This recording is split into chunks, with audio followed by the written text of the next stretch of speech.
And we're recording. Then in 3, 2, 1. Hello, mis cielitos. Coca is here with Moon, and we are continuing Professor Layton versus Phoenix Wright.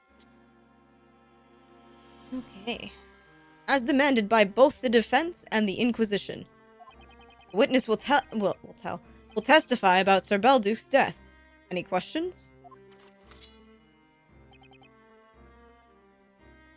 No, my lord. I must, however, mention one more thing before we begin. If it cannot be proven that Jean Grey Earl is a witch, as claimed by the defense, the court will irrevocably consider Maya Fey to be the witch responsible for both crimes. Because we're just that big a dicks. Is that understood? Phoenix is like, no.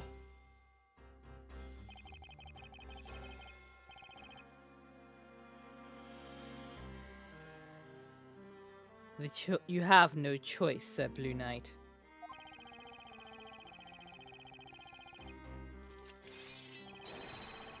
If you don't want the trial to end right now, ready your sword and face the challenge that awaits. But the opponent is a real witch. The gamble that puts Maya's life at stake. Nick! Maya! Don't talk again, goddammit. No witch is gonna outwit you in court. You're an ace attorney after all. Well, she said the name of the series. So, let's do it!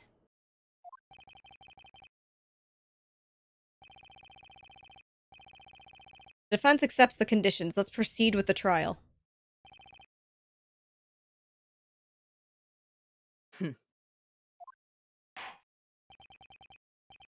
Inquisitor Bonham, you may begin.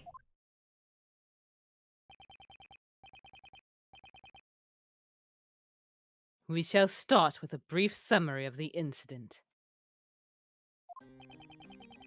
About 3 months ago, in the dead of night, Sir Belduke the alchemist was murdered. Edgeworth? Edgeworth! Edgeworth, no! No! This is why there's no Edgeworth in this game! The crime took place in his study, just as with this incident. The room had been locked from the inside. The victim was found still seated in the chair at his desk, so we can assume he was attacked while working. Jesus. There were very clear strangulation marks visible on his neck.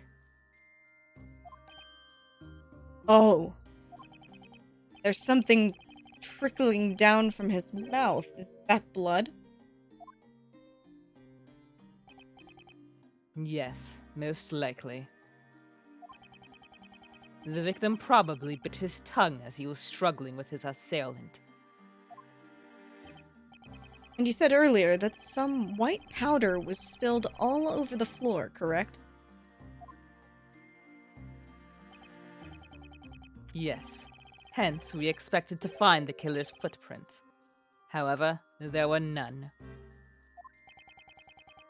The killer must have somehow approached the victim without stepping on the floor. After murdering Sir Belduke, the killer left the room without opening the door. Undoubtedly, the crime must have been committed with the use of witchcraft.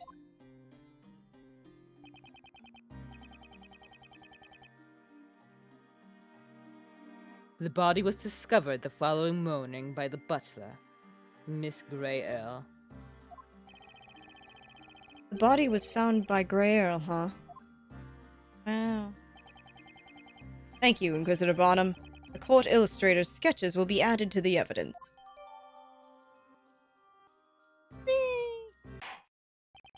Now, witness, begin your testimony. Tell us about the events spanning the night of the crime, from the evening beforehand until you discovered the body.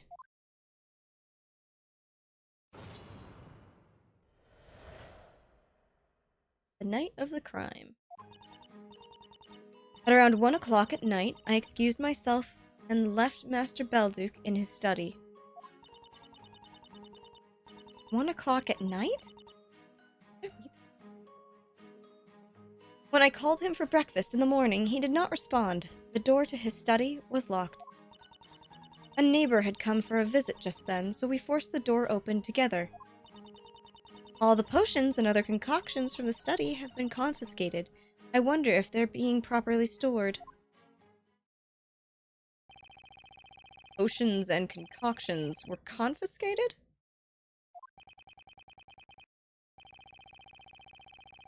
The victim was an alchemist, after all. We were hoping the items confiscated from his studies could provide some clues.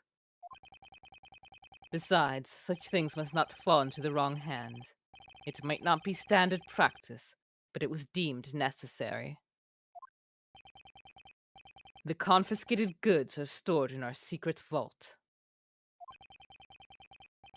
And the only person with access to them is the High Inquisitor, Lady Darklaw. Oh boy.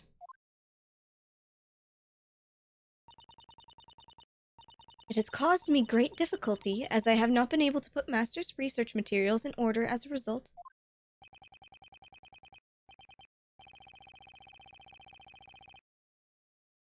The confiscated items shall be returned as soon as Sir Belduke's murder is resolved. I shall be looking forward to that. Defense, you may begin the interrogation.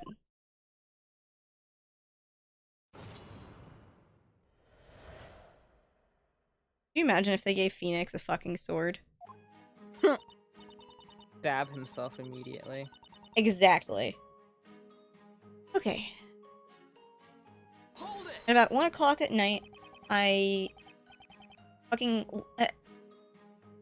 left him in the middle of the night. Bye. That's what I was supposed to say. So you last saw him alive at 1 a.m., is that correct? Yes. Master had a habit of conducting his experiments at night, so it was the usual time for me to finish my work. Weren't you helping him with those experiments? He would sometimes have some errands for me, but alchemists generally keep their experiments a secret. That's why I would always excuse myself at that time, unless Master had some other tasks for me.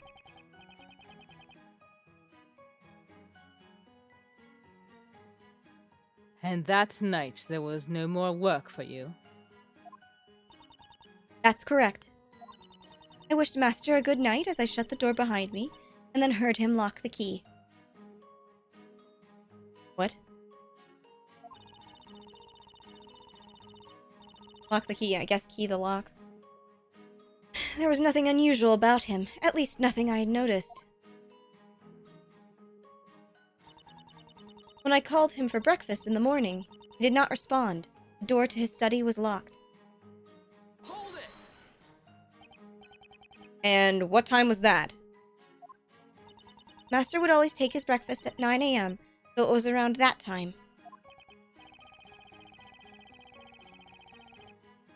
So you didn't have the key to Sir Belduke's study, is that correct? Yes, there is only one key to that room, and Master always kept it with him. Master's research was a very delicate matter, you see. We had to take strict measures to prevent outsiders from entering that room. Occasionally, delinquents would try to make off with one or the other of Master's medicaments. Thieves stealing from an alchemist, I can't tell if that's incredibly brave or incredibly stupid. Probably the latter. That's why the door to that room is made from thick oak wood. I wouldn't have been able to force the door open on my own. She couldn't have entered the room before that, then.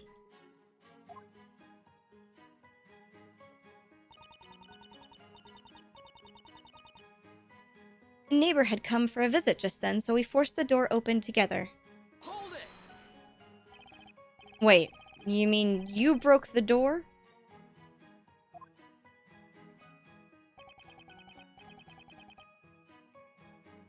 The only key to that room was in Sir Belduke's pocket. The only way to enter the study was to break the door open. And you managed that with the help of a neighbor who came to visit? Yes, it wasn't a social visit, mind. He came as a patient. A patient? Can you tell me more about him? Objection!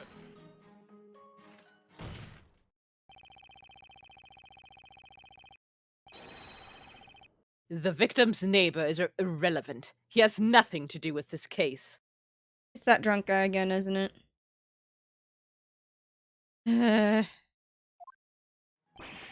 I think you're pushing it this time. Witness is hardly irrelevant.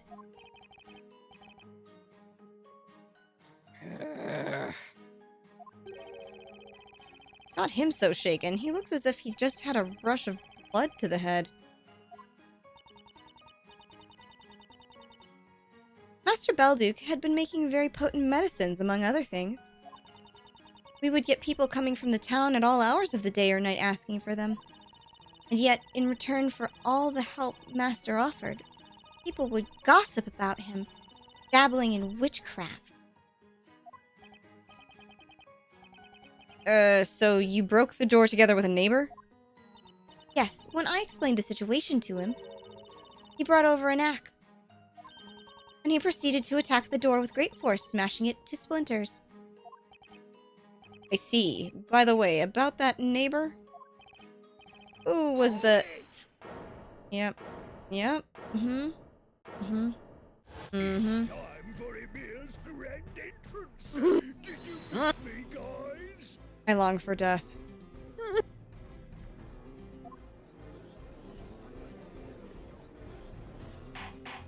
Order! Order! Could it be that it was you who... Where are you looking, old man? I'm Hard to right stop here. with. And as for who I am, I'm the alchemist's neighbour and a witness in that case too. Well, they really got their money's worth out of this fucko. I'm not reading this. I'm not singing this, I mean. Passion for justice seething within Emir is always at the crime scene. Wait, did you hire him? It's you again. You're the guy from earlier, right? Yep, that's me. Emir's the name. Hiya, Ben, boy. I mean, it's hard to fucking trifle with the fucking appearance this guy has.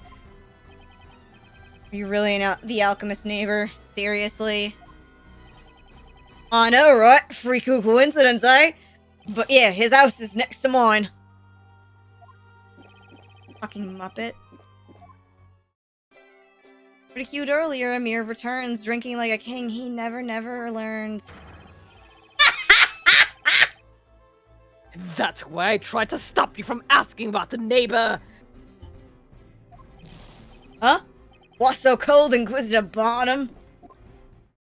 Unable to hold his steady, cold gaze, Amir drinks fast, as if in a daze. And the musician, standing next to you? Oh yeah, that's me private bird, Birdley. A right musical genius. Hold on! Dearie me. Oh, dearie me. Dearie me. This judge is just like, what the fuck? Well, no use shutting the stable door if the horse is bolted. Let us move on. Witness, since you're already here, you may as well add your testimony. Testify about what you witnessed on the morning after the crime. You can count on me. Can we count on you? I mean, I'm sure I could count things on him. It dawned on me, Len. The witch casts Familia, just like in this case. What? Wait, should I go through all of his testimony, or is he just like... Go to see? Okay. Oh, okay, yeah. Okay. Okay. I wanna beat him to death. Can you tell me what caused that sudden realization? Sure thing. When the Inquisitors came round, I went to have a little peek at the crime scene. That's when I heard them talking about it. I was surprised because they must have come in the same conclusion as me. Crikey, can they do their job, them Inquisitors, I thought. It had to be familiar. So he was eavesdropping.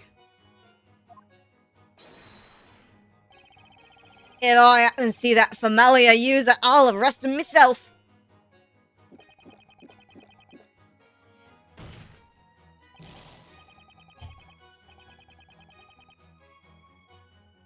Witness, you're testifying in court. Can you not restrain yourself a bit? What's that? Don't you see I've got to have this to keep my spirits up? It's the most potent medicine. Oh my god, you're holding... Oh. That's why you've been holding poison. As a drink Amir lives to savor, with an intoxicating scent and flavor. I want somebody to draw Danny Sexbang that way.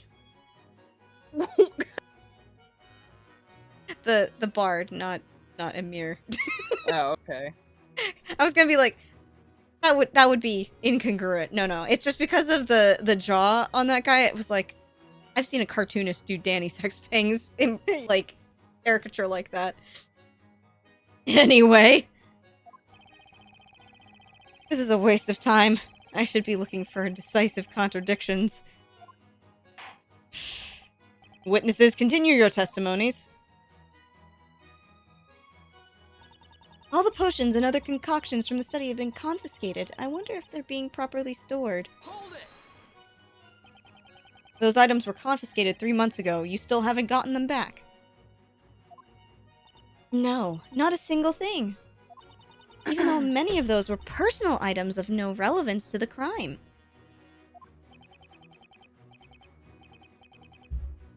Now that I think about it, that room did look pretty empty. As I said, the victim was an alchemist, and among his possessions were some very dangerous concoctions.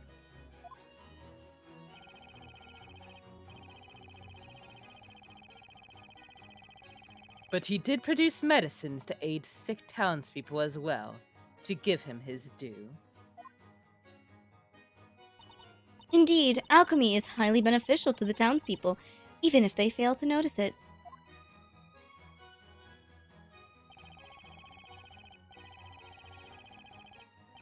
It may be beneficial, but it also inspires fear.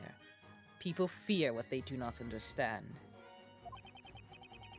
At any rate, I cannot return the items to you until Sir Belduke's case is solved. That is what High Inquisitor Darklaw has decided. And the confiscated goods are being kept in a secret vault by the Knights of the Inquisition? Even the Inquisitors cannot freely enter that vault. It is strictly supervised.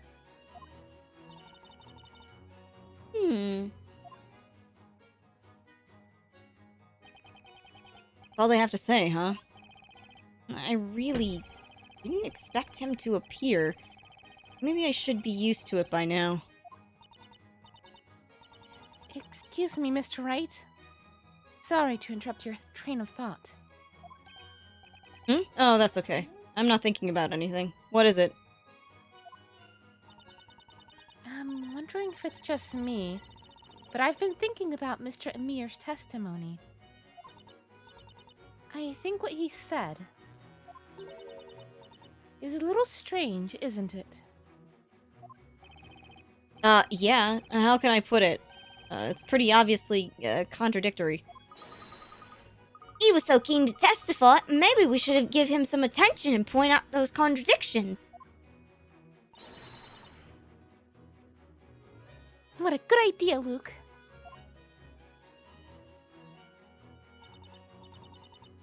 Okay. Oh. The direction is to, go and bother Amir, so...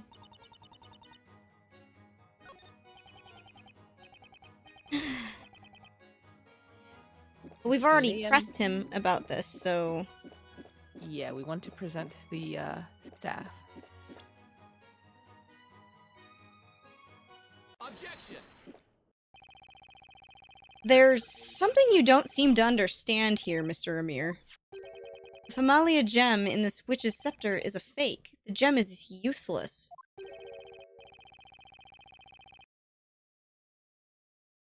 Just like this buffoon's testimony. Up top. Huh? Therefore, your testimony doesn't hold water. Just like anything else, he says. Up top! They run to the center each time Yes. to high five. Yes. And then run back. Yeah. Some clanking of the armor in there. Flapping his shears. What? Ignored and scorned. Without credibility. Will majestic Amir now show humility? Humility? Blah, blah, blah. He won't. What? A What's fight? that word mean? Exactly. You should have listened to the trial some more carefully.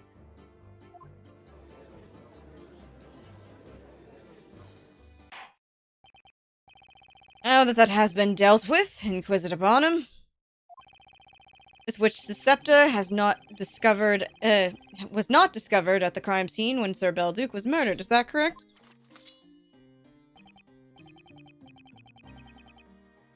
Indeed. We deduce that Famalia must have been used. However... Objection!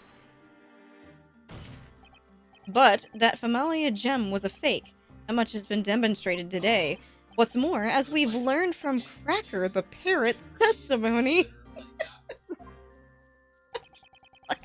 The witch used the spell Go Door. The fact that there's a green wall at the crime scene corroborates that. Objection! That... Oops, no. I'm not you. You're you. I am? Mhm. But if I'm me, who are you? I'm Moon. The moon. Majestic. That wall may well not have been painted green 3 months ago.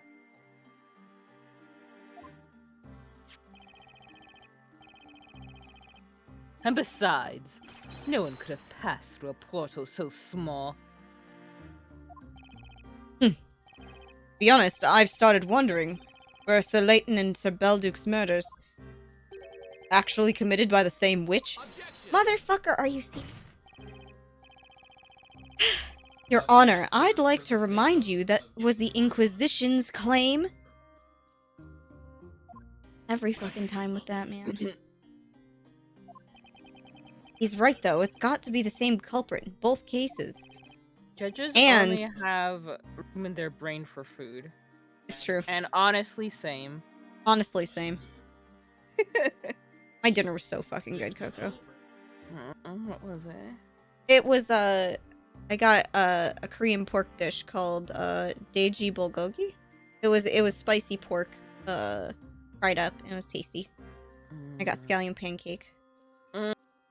Scallion pancake, really good. And, at the very least, it's possible that the witch used the spell Go Door to commit Sir Belduke's murder. What? Yeah, you know, strangulation can just be a person's hands. It doesn't have to be a familiar. In that case, I will ask the defense to show us proof. But in this Please case, do the it was- legwork for my court. What'd you say, In Coco? this case, I said in this case it was Lobco. Just confess already. No, Lobco, don't. Don't let Coco frame you. You have proof that the witch could have used Go Door to kill Sir Belduke. Well, where are the crime scene sketches? Details. Oh, no, wait, no. It would be in this one. Am I allowed to present through that, or I just have to do the stack? I think like first you present the stack and then it'll ask you to pinpoint. Okay. Take that! I'd like you to take a look at these. Aren't those the court illustrator's sketches? As you can see from this sketch, the victim was seated at his desk when he was murdered. And what you can see right behind... and what can you see right behind the victim? Sorry, this text roll made my brain hurt. A small landscape painting. Thank you, Inquisitor. But there's more. One more point of note. Look closely at the painting. Do you notice anything behind it? Oh! I see it! The wall behind it had already been painted green. Which means the witch could have used the portal spell there 3 months ago. Objection!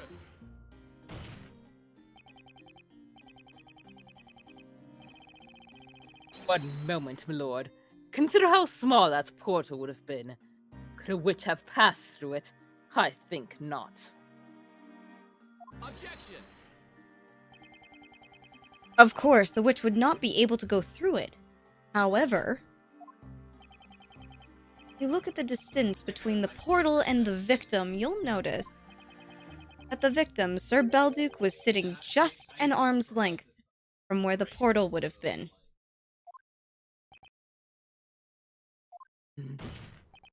The witch did not have to enter the room at all. All she had to do was reach through with her arm, or with her arms, in order to strangle Sir Belduke, who was sitting right under the painting.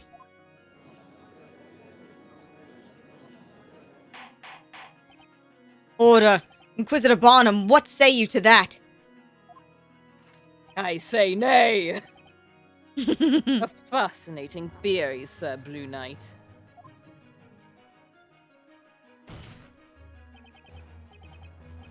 But there's a notable contradiction within it. Is it an actual contradiction, or are you just confused? Both. Good.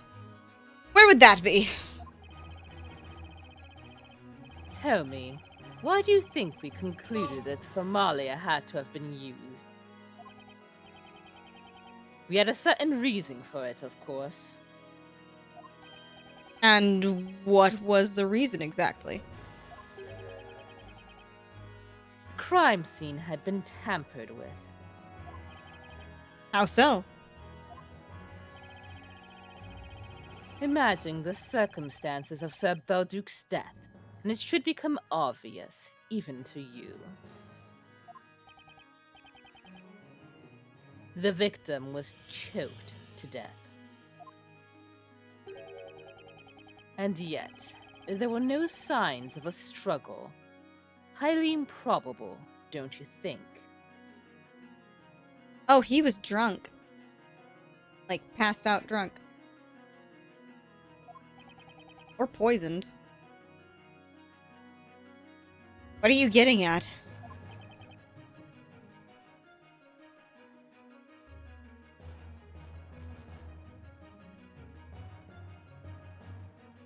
Think about it. Can you imagine anyone just sitting back and letting themselves be strangled? Clearly, there would have been evidence of a struggle. And since we haven't found any, that must mean the killer erased all traces of a fight from the crime scene. I would have assumed there was a struggle just because the white powder ended up on the floor. Indeed, that would be the logical conclusion. Now, surely it would be impossible to do any such thing had the witch only reached inside through a portal.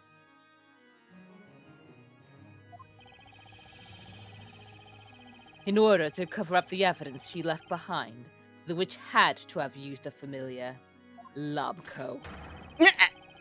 Without doing so, there would have been no point in her using the spell Godor. Objection! Miss Grayrl could have done it. He might have been able to tamper with the crime scene.